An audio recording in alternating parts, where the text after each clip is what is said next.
Hi friends, today we discuss 10 questions from uh, general chemistry, particularly inorganic chemistry. The first question is the number of SS bonds in S3O9. Your options are 0, 1, 2 and 3. Okay, to get its answer, we will check the structure of this molecule. See, this molecule has a hexagonal ring with three alternating sulfur atoms with the oxygen atoms. Okay, SO, SO, SO. Each sulfur is having two double bonded oxygen outside the ring. So we see that the molecule has no SS linkage at all. So the answer here will be 0. There is no SS bond in this molecule and the answer is 0. We proceed to the next question. Ammonia can be dried over. Concentrated sulfuric acid, concentrated phosphoric acid, calcium oxide, anhydrous calcium chloride. See, ammonia is a base. So if you attempt to dehydrate the sample over concentrated sulfuric acid or concentrated phosphoric acid, it will react with these acids producing their salts. Calcium oxide is another base, so ammonia will not react with the calcium oxide. Anhydrous calcium chloride is a salt, yet some problem is there. See, if you show anhydrous calcium chloride or if you bring anhydrous calcium chloride in contact with the water, it will form its hydrated crystal. Likewise, if you bring anhydrous calcium chloride in contact with the ammonia, it will form the ammoniated salt. Like hydrated salt, it will form ammoniated salt. So the best thing to use, best dehydrating agent will be calcium oxide. So that's the answer for the next question. The explanation is given here. Sulfuric acid and phosphoric acid react with ammonia, forming ammonium sulfate and ammonium phosphate. Calcium oxide being basic will not react with the basic ammonia. Anhydrous calcium chloride would absorb ammonia and so forms ammoniated salt. We will proceed to the next. The type of bonds in solid PCl5 is R. Covalent only, covalent and coordinate bonds, covalent and ionic bonds, covalent coordinate and ionic bonds. See, it's a tricky question. We study the structure of PCl5 to be trigonal bipyramidal with 5 covalent bonds. But we know in solid state it exists as an ionic pair as shown here. PCl4 plus and PCl6 minus.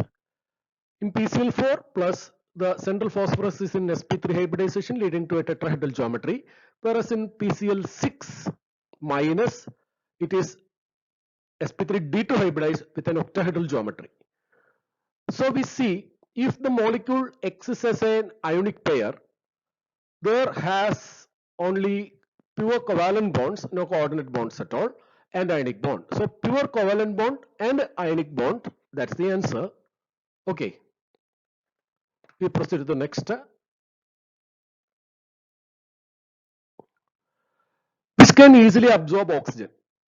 See, this question have the options: concentrated sulfuric acid, lime water, alkaline copper sulfate solution, and alkaline sodium solution of pyrogalol. Here, it is an information-based problem.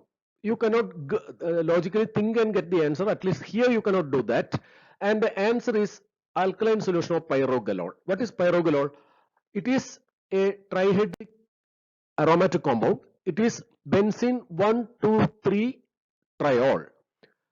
Okay, benzene 1,2,3 triol, which is called pyrogalol. It can absorb O2 gas in alkaline medium.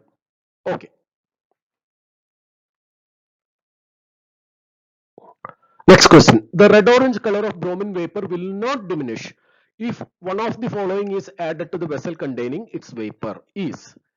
See, if we add something to the vessel containing bromine water, and if the bromine deep color of red-orange diminishes, that would suggest that the substance we added absorbs bromine. If there is no color change, it suggests it does not absorb bromine. Here, bromine dissolves in carbon tetrachloride. So if you add bromine, there will be diminishing of the brown color. Vapor will dissolve and color will diminish. Same is for CS2, carbon disulfide. It will absorb bromine and there will be a diminishing of the color.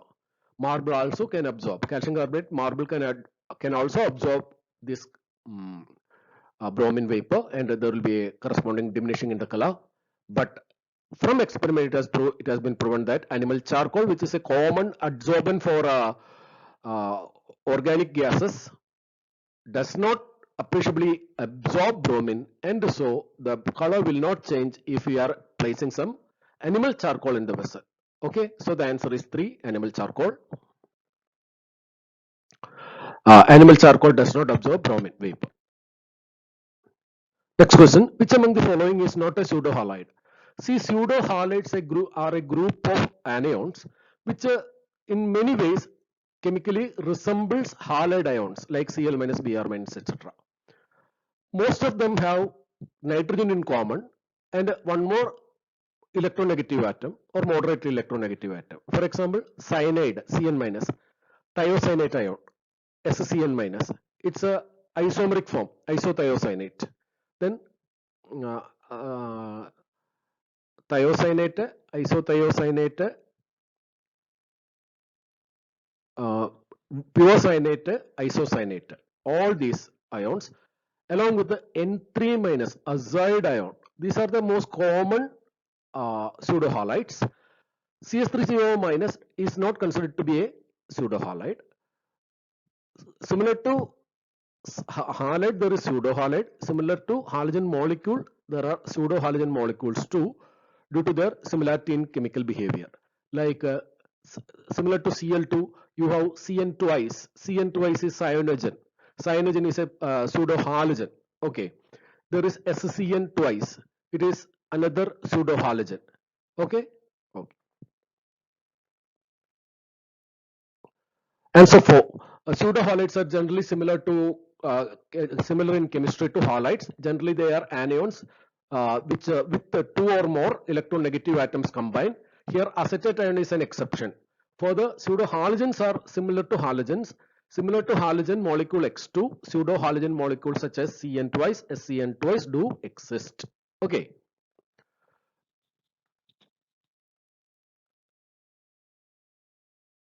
The next question, even though electron affinity of chlorine is higher than that of fluorine, the latter is a stronger oxidizing agent. This is because your options, F2 has a lower bond dissociation than chlorine. Hydration enthalpy is released for more hydration enthalpy. No, it is failed. More hydration enthalpy is released. I'm sorry. Hydration enthalpy released is less for chloride. Hydration enthalpy released is less for Cl minus. F2 has lower bond dissociation enthalpy and F minus releases more energy on hydration. Fourth reason, F atom is more has more electronegativity.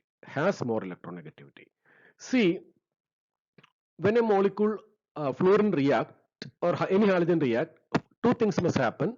First, the molecule must break. For example, F2 must become 2 fluorine atom. Cl2 must become 2 chlorine atom. Here, bond enthalpy is less for fluorine. The reason is that fluorine atoms being very small have tight electron clouds, and these tight electron clouds mutually repel, thereby making it easier for the breakage of the bond. So less energy is required for breaking the bond. So that makes it more reactive.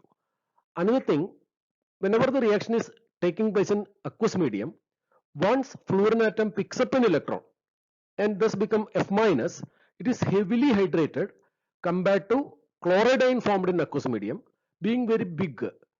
It is having a diffused electron cloud and its extent of hydration is much less compared to fluoride. So more energy is released during the hydration of fluoride than of the chloride. For both these reasons, fluorine become a more powerful non-metallic oxidizing agent than chlorine. Hope you understood that. So our answer is 3, option 3.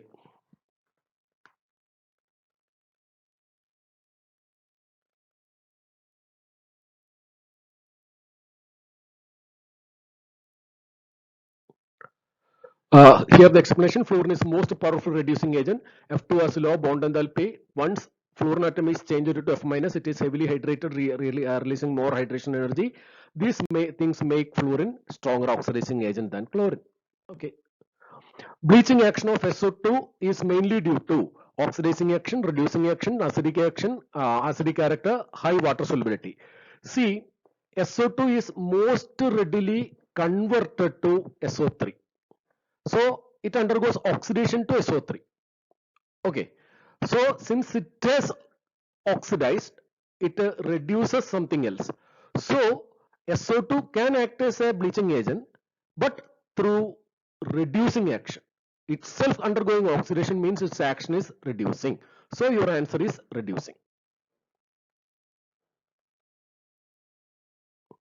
SO2 is easily oxidized to SO3 and so it acts as a reducing agent and thus acts as a bleaching agent. Question number 9. An element was burned in limited supply of oxygen. The oxide A formed was treated with water, whereby an acid B is formed. The acid B is converted to another even less strong acid C. This acid, when treated with the silver nitrate solution, a yellow precipitate is formed. Then the oxide is. See, HNO2 is obtained from nitric acid. So, nitric acid is not further oxidized. So there's hardly any chance that it is the oxide. SO2. SO2 gives you sulfurous acid and it can be oxidized to SO3, which gives you sulfuric acid. Sulfuric acid is stronger than sulfurous acid. So that's not the answer. What about P4O6? P4O6 gives S3PO3, phosphorus acid. It can be further oxidized to phosphoric acid. And phosphoric acid is a weaker acid compared to phosphorus acid. So it seems that P4O6 is the answer. What about P4O10? It directly gives the highest acid, phosphoric acid. It cannot be further oxidized. So that is not the answer. Okay, so we almost concluded that P4O6 is the answer. See, now we check phosphorus, the element upon partial oxidation become P4O6, correct? P4O6 upon reaction with the water gives you S3PO3, phosphorus acid, okay, orthophosphorus acid. It can be further oxidized to orthophosphoric acid S3PO4. When S3PO4 with the silver nitrate gives you silver phosphate, which is a yellow solid. So that statement also comes true. Further, S3PO3 is stronger acid than S3PO4. See, even though this idea is not asked here, I have given some explanation for that in the next sheet. Why S3PO3 becomes stronger than S3PO4 even when it is having 4 oxygen? Look at the diagram of S3PO3. It has 2 OH group, 1 H, double bond O. Suppose this ionize. When it ionizes, it becomes like this, no? It becomes O minus. And this O minus can resonate with the double bond O. So it is stabilized. But at the same time, there is another resonance possible, which I have shown downwards. See, the electron pair on the remaining OH group, can resonate with the double bond O. It is called cross conjugation. In addition to resonance of O minus, the lone pair of electron on OH can also resonate. Okay, then we have the last structure shown below. But that is an unfavorable structure due to positive charge on oxygen atom. Since this unfavorable conjugation also takes place, in effect, this acid becomes weak, comparatively weak. What about H3PO2? Listen carefully, I haven't shown the structure of H3PO2 on the screen. H3PO2 has only one, listen carefully, H3PO2 has only one OH group, and when this OH group ionize, there is no possibility of any cross conjugation, only direct resonance will happen. So there is no destabilization. So H3PO2 becomes more stronger than H3PO3 because H3PO3 has cross conjugation. What about H3PO4? H3PO4 has altogether 3 OH group. After ionization of one OH, 2 OH groups are remaining which both can cross conjugate turn by turn. So both these makes weaker. the acid. So we can conclude that among these three acids, strength order is H3PO2 greater than H3PO3 greater than H3PO4. In that case, you may have a doubt. In that case, why H2SO3 is weaker than H2SO4? For that, we will look into the structure of these two. Before that, we will read this. In H3PO2, there is only one OH group, so no disfavoring cross conjugation. In H3PO3, there are two OH group, and after ionization, remaining OH group cross conjugate and destabilize the ion. Coming to H3PO4, there are three OH groups, and after ionization, there are two OH groups to cross conjugate, further weakening the acid. Thus, the order of acid strength H3PO2 greater than H3PO3 greater than H3PO4. Now we will see the last case.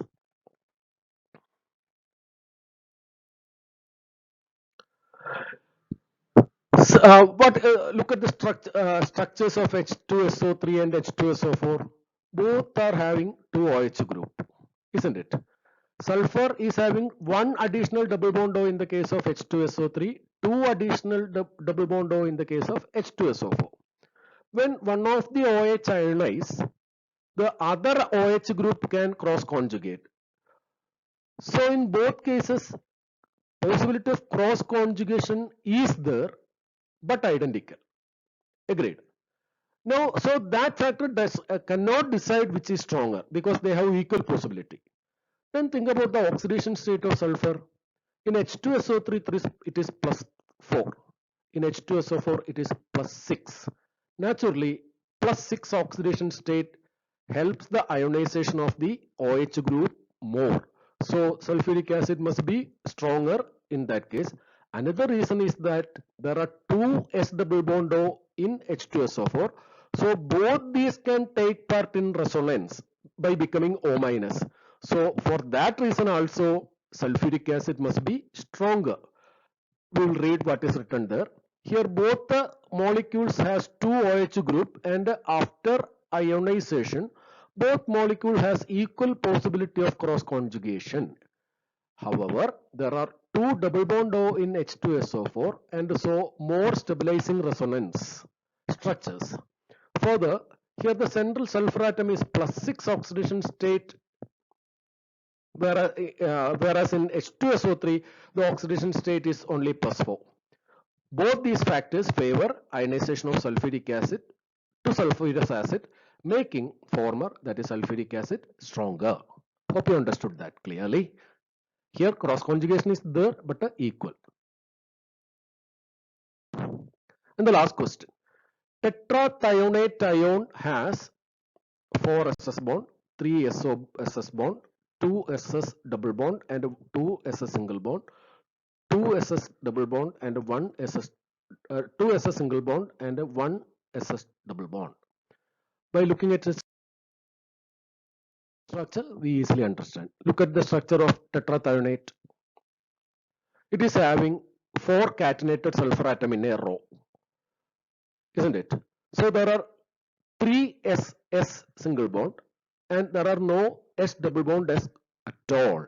So our answer is 3 SS single bond will be our answer. Please remember this structure for tetrathionate. Actually, thiosulfate become tetrathionate in its reaction with the iodine, if you remember, in iodometry.